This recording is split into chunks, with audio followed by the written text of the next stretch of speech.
अस्सलाम वालेकुम व्यूअर्स, मैं हूं अदनान हबीब मुस्तफ़ा IMC के प्लेटफॉर्म से।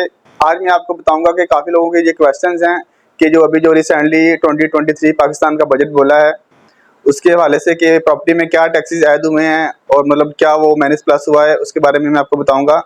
टैक्सेस के हवाले से सर ये है कि जो फाइलर और नॉन फाइलर की कैटेगरी होती है उसमें ये है कि अगर आप फाइलर हैं तो आप लाहौर में या पाकिस्तान में कोई भी प्रॉपर्टी ले रहे हैं तो आपको 2% टैक्स पड़ेगा। उसके जो रेट होता है वो DC रेट के हिसाब से है।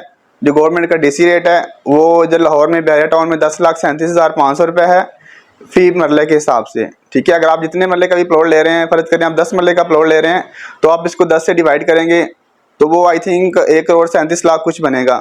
ठीक है, उसको आप डिवाइड करेंगे 2 पे तो वो तकरीबन 2,58,000 रुपये आपके 10 मरले का एडवांस इनकम टैक्स बनेगा फाइलर का।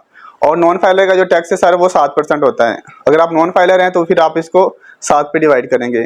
इसके अलावा अगर आप सेलर हैं तो सेलर का भी यही हिसाब है। सेलर का नॉन फाइलर का टैक्स कम है। अगर आप फाइलर हैं तो आपको 2% टैक्स पड़ेगा और अगर आप नॉन फाइलर हैं तो आपको ये टैक्स 4% पड़ेगा। इसके अलावा अगर आप LD अप्रूव्ड एरिया में कोई प्रॉपर्टी ले रहे हैं सर तो उसमें आपको TM में और स्टैम्प ड्यूटी के टैक्सेस भी पड़ेंगे जो 1% होते हैं। फ़र्ज़ करें आप 10 मरले का प्लॉट ले रहे हैं तो वो तकरीबन उसके बनेंगे आपको 1% बनेंगे 1,19,000 रुपये। TMA का जो टैक्स है उस हिसाब से ना आपको उसका 1% निकाल देना है। ठीक है, और अगर आप कोई कमर्शियल प्लॉट खरीद रहे हैं तो उसमें यह है कि 44,50,000 रुपये जो DC रेट है उसके हिसाब से आपको एडवांस इनकम टैक्स पड़ेगा। वो भी जितने मरले का है इस हिसाब से आप उसको डिवाइड करके वो आप अपनी रेशो निकाल सकते हैं। इसके अलावा कोई भी आपका क्वेश्चन हो या आपने कोई इन्फॉर्मेशन लेनी हो तो आप मेरा नंबर ऊपर शो हो रहा है, आप मुझसे कमेंट में पूछ सकते हैं। और अगर आप हमारे चैनल पर नए हैं तो काइंडली आप हमारे चैनल को लाइक करें और बेल आइकन पर क्लिक करें ताकि हमारी हर आने वाली वीडियो आपको बर वक्त मिलती रहे।